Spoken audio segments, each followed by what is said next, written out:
Hello दोस्तों, मैं सोनवेश आपका स्वागत करता हूं आपके अपने YouTube चैनल परीक्षा नगर में। दोस्तों, आज हम घातांक तथा कड़ियों के बारे में पढ़ेंगे कि घातांक तथा कड़ियों से आजकल बहुत क्वेश्चंस एग्जाम के अंदर पूछे जाते हैं, तो हम उसी तरह के क्वेश्चंस को आज डिस्कस करेंगे कि घातांक होता क्या है, कड़ियाँ क्या होती हैं। तो चलते हैं।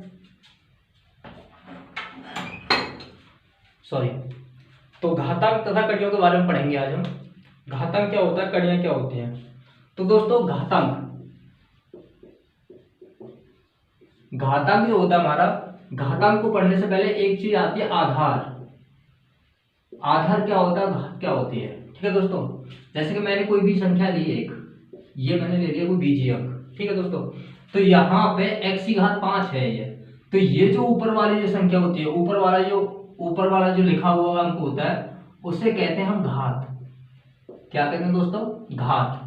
और जो नीचे वाली संख्या होती है, इसे कहते हैं आधार। क्या कहते हैं दोस्तों, आधार। ये ऊपर वाली घात होती है, नीचे वाला आधार होता है। तो इसे पूरे को मिला के बनाते हैं घातांक। इसी को घातांक कहते हैं। यही जो अपना ये जो पूरा फॉर्मूला है, इसी को हम घातांक कहते हैं।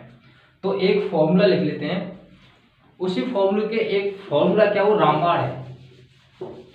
उस फॉर्मूले के आधार पर सारे क्वेश्चन घातांक तथा कड़ियों को सॉल्व किए जा सकते हैं। तो फॉर्मूला क्या है, पेन चेंज कर लेते हैं। फॉर्मूला है हमारा समान आधार की घातें आपस में जुड़ जाती हैं जब वे गुणा में हो। ये आपका रामबाण है। ये आपका रामबाण है। समान आधार की घातें आपस में जुड़ जाती हैं जब वे गुणा में हो। जैसे कि अब समान आधार, जैसे कि मैंने बताया था आपको, x की घात 3 है ये, तो इसमें आधार क्या है हमारा, x आधार है। x आधार है हमारा, x आधार है, और ये हमारी घात है। ठीक है दोस्तों, तो समान आधार की घातें आपस में जुड़ जाती हैं जब वे गुणा में होती हैं। समान आधार होगा तो उनकी घातें आपस में जुड़ जाएंगी जब वे गुणा में होंगी। तो दोस्तों देखते हैं किस तरीके से जुड़ती हैं। अब पढ़ने वाली बात है, अब है, देखो फॉर एग्जाम्पल हम लेते हैं कोई चीज, दोनों चीजें कंडीशन फॉलो होनी चाहिए कि एक तो समान आधार होना चाहिए, समान आधार होने के बावजूद उसमें गुणा में होनी चाहिए दोनों संख्या। जैसे कि मैंने माना ये बाई की घात 5 गुणा बाई की घात 3, ये हो गया। बाई की घात 5 गुणा बाई की घात 3 हो गया। तो बाई की घात 5 यहाँ भी देखा होगा दोस्तों आपने, बाई की घात 5 है, यहाँ भी बाई है और यहाँ भी बाई है। तो दोनों ही आधार समान है। आधार समान है क्योंकि दोस्तों यहाँ भी बाई है और यहाँ भी बाई है, यहाँ भी बाई है और यहाँ भी बाई, तो आधार समान है। तो इसकी वजह से जो घातें हैं, ये जो घातें हैं 5 और 3, ये घातें हैं, ये आपस में जुड़ जाएंगी। क्योंकि दोनों की कंडीशन फॉलो हो रही है। इसमें आधार भी समान है और गुणा में भी है। आधार भी, बाई यहाँ भी है, बाई यहाँ भी है और गुणा में भी है। तो ये दोनों आपस में जुड़ जाएंगी, घातें आपस में। तो ये हो जाएगा 5 + 3, 5 + 3 इज इक्वल टू 5 + 3 = 8, यानी बाई की घात 8 इसका आंसर हो जाएगा। यानी समान आधार अगर होगा तो उसकी घातें आपस में जुड़ जाएंगी जब वो गुणा में होती है। अगर x की घात 5 यहाँ है, प्लस है, x की घात 2 है, अगर इस तरीके से दिया है तो ये आपस में नहीं जुड़ेंगी। ये आपस में नहीं जुड़ेंगे। क्यों नहीं जुड़ेंगी? क्योंकि आधार तो समान है लेकिन ये गुणा में नहीं है। आधार तो समान है लेकिन गुणा में नहीं है, इसकी वजह से ये घातें आपस में नहीं जुड़ेंगी। और ये ना ही तो ये जुड़ेंगी, x की घात 3 - x की घात 4, इस तरीके से कोई भी होगा, चाहे आधार समान है लेकिन ये गुणा में नहीं है, इसलिए ये घातें आपस में नहीं जुड़ेंगी। तो दोस्तों इतना समझाने का होता है। नेक्स्ट चलते हैं। अगर ये तो रही आधार समान की बात, अगर आधार समान न हो, ये भी तो हो सकता है, आधार समान न हो तो उसमें क्या होगा, अगर आधार समान न हो तो क्या होगा, घातें जुड़ेंगी, क्या होगा। फॉर एग्जाम्पल लेते हैं, x की घात 3 लिया, यहाँ बाई की घात 3 लिया। ठीक है, घातें तो समान है, घातें समान है लेकिन आधार समान नहीं है। यहाँ आधार x है और यहाँ बाई है, इसलिए ये घातें आपस में नहीं जुड़ेंगी। इनका क्या होता है, ये घातें ज्यों की त्यों छोड़ दी जाती हैं, ज्यों की त्यों छोड़ दी जाती हैं। या फिर ऐसे हो सकता है अगर घातें बराबर है, अगर घातें बराबर थे तो इन दोनों का x और y का मल्टीप्लाई करके पूरे के ऊपर घात 3 कर देते हैं। क्यों ऐसा क्यों होता है? क्योंकि ऐसा इसलिए होता है कि अगर इसे खोलेंगे, इस कोष्टक को अगर खोलते हैं तो x की घात 3 इंटू y की घात 3, यानी x 3 का ऊपर मतलब क्या है, इस 3 का दोनों के x और y के ऊपर 3 है, इसका मतलब ये है कि x के ऊपर भी 3 है और y के ऊपर भी 3 है, ये मतलब होता है इसका। ठीक है दोस्तों, तो आशा करता हूं यहां तक समझ में आएगा। आगे चलते हैं। केवल आप इसे इस लाइन को याद कीजिए, यहां से लेके यहां तक याद रखिए, समान आधार की घातें आपस में जुड़ जाती हैं जब वे गुणा में होती हैं। बस इतना याद रखिए, समान आधार होगा तो घातें आपस में जुड़ेंगी जब वे गुणा में होंगी। अगर गुणा की जगह वो प्लस में होंगी, माइनस में होंगी, तो ना ही जुड़ेंगी और ना ही घटेंगी, उनका कुछ नहीं हो सकता। फिर आगे चलते हैं, कोई भी क्वेश्चन ले लेते हैं जैसे कि, और एक नेक्स्ट क्वेश्चन, ये पहला टाइप था, ये दूसरा टाइप आ गया, टाइप नंबर 2। टाइप नंबर 2 में क्या आता है, एक की घात m है बटे एक की घात n है। ठीक है दोस्तों, अब यहाँ पे ये अलग अलग चीज आ गई दोनों, एक की घात m बटे एक की घात n, ये हो गया अपना, ये क्वेश्चन नया आ गया। एक की घात m एक की घात n है, तो इसका ये कैसे सॉल्व होगा? इस तरह के क्वेश्चन को सॉल्व करने के लिए दोस्तों सबसे पहले क्या करते हैं, या तो अंश को हर की तरफ ले जाइए या हर को अंश की तरफ से ले जाइए उसे सॉल्व करने के लिए। तो हम आसान क्या होता है कि ज्यादातर हर को अंश की तरफ लेके जाते हैं, हर को अंश की तरफ लेके चलते हैं दोस्तों। अगर हर को हम अंश की तरफ लेके जाएंगे तो ऊपर जो संख्या जाएगी वो मल्टीप्लाई में जाएगी, यानी कि गुणा में जाएगी। गुणा में जाएगी तो एक की घात n है, एक की घात n गई, लेकिन अगर यहाँ पे घात पॉजिटिव है तो यहाँ पे नेगेटिव होगी, अगर यहाँ पे नेगेटिव है तो यहाँ पॉजिटिव होगी। तो यहाँ पे आपको दिख रहा होगा यहाँ पॉजिटिव है तो यहाँ पे ये घात जाएगी नेगेटिव हुई। अब मैंने आपको पहले ही पढ़ा चुका हूँ कि अगर समान आधार होता है तो घातें आपस में जुड़ जाती हैं जब भी गुणा में होती हैं। तो समान आधार भी है, देखो यहाँ भी a है यहाँ भी a है, आधार भी समान है तो घातें आपस में, और गुणा भी लगा हुआ है, मल्टीप्लाई भी लगा हुआ है, तो घातें आपस में जुड़ जाएंगी क्योंकि ये गुणा में है। तो जोड़ देते हैं, एक की घात m माइनस एक की घात प्लस एक की घात n प्लस माइनस n, ये जोड़ देते हैं आप इसे। अब इसे जोड़ेंगे तो क्या होगा, a minus n m minus n, ये हमारा क्योंकि प्लस से माइनस में मल्टीप्लाई करेंगे तो माइनस में आंसर आता है।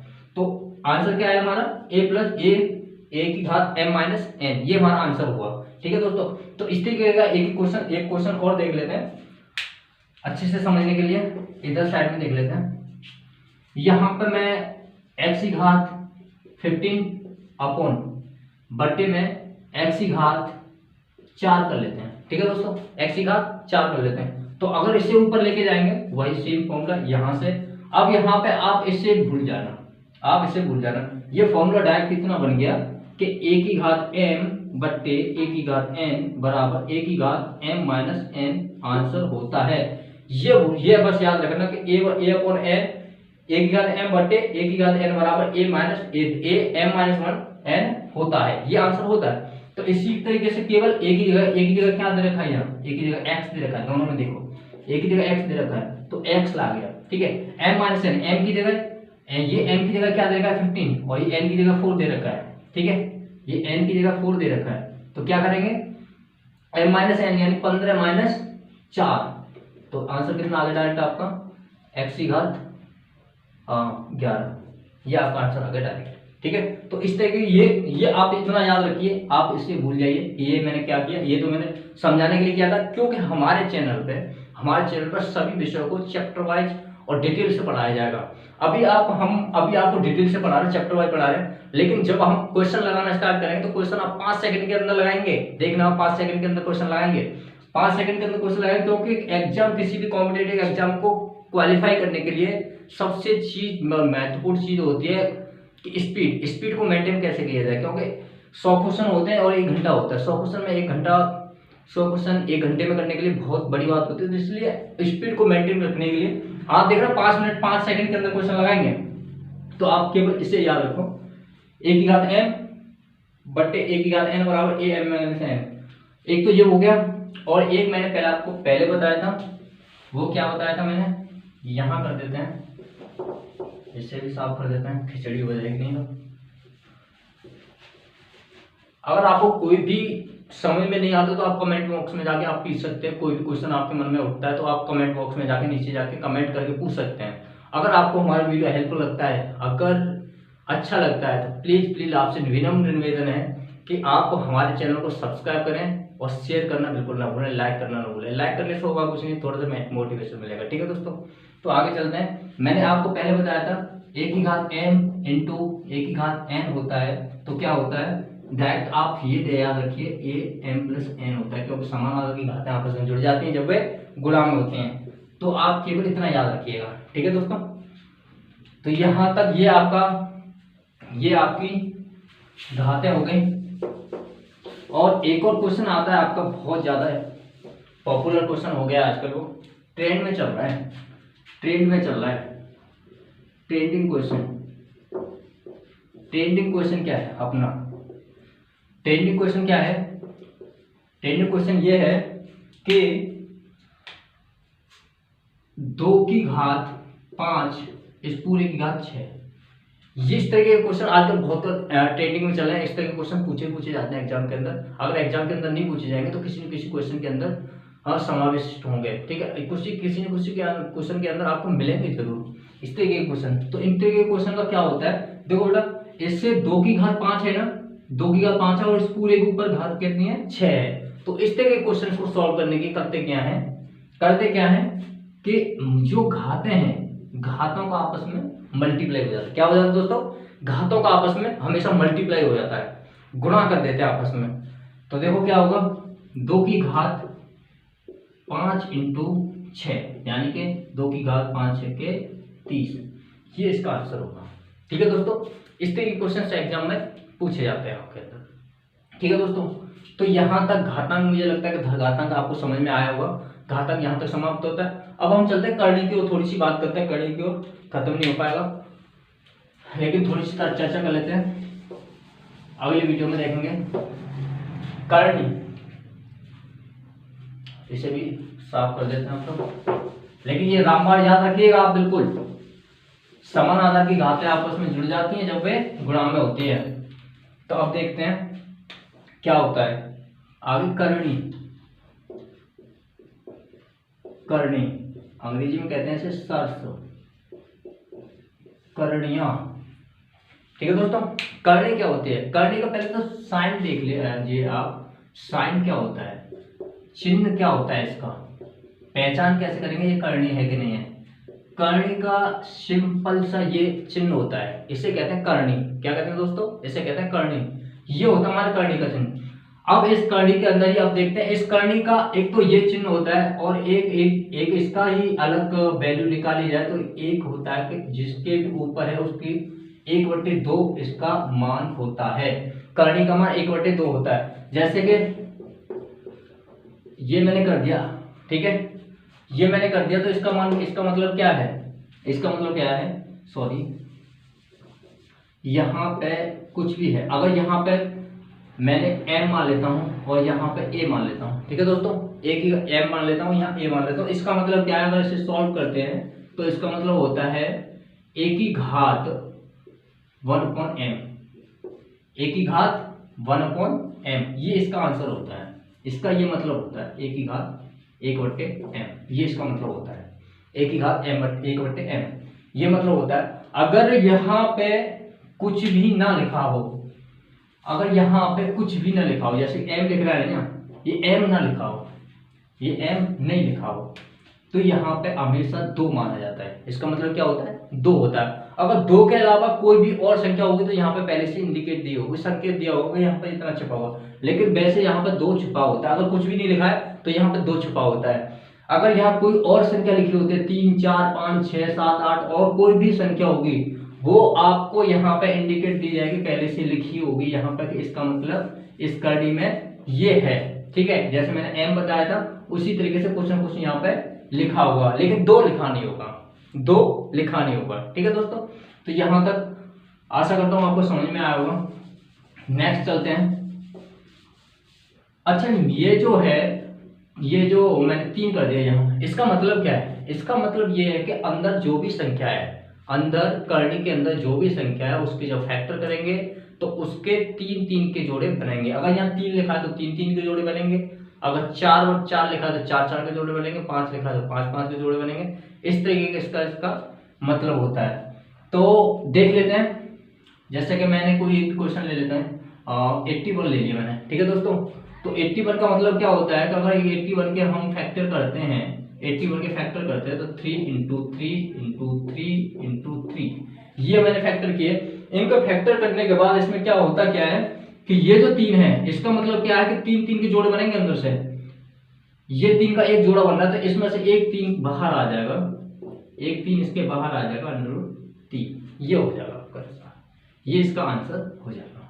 अगर यहीं पे इस तरीके से ये होता है 81, केवल सिंपल ये लिखा होता, इस तरीके से लिखा होता तो क्या होता, तो इसमें कितने के जोड़े बनते, कितने के बनते, 2 के जोड़े बनते। क्यों बनते 2 के जोड़े, क्योंकि यहाँ 2 छुपा हुआ होता है। अब यहाँ पे 2 छुपा हुआ है तो 3 इंटू 3 इंटू 3 इंटू 3, 3 3 9 3 7 27 81।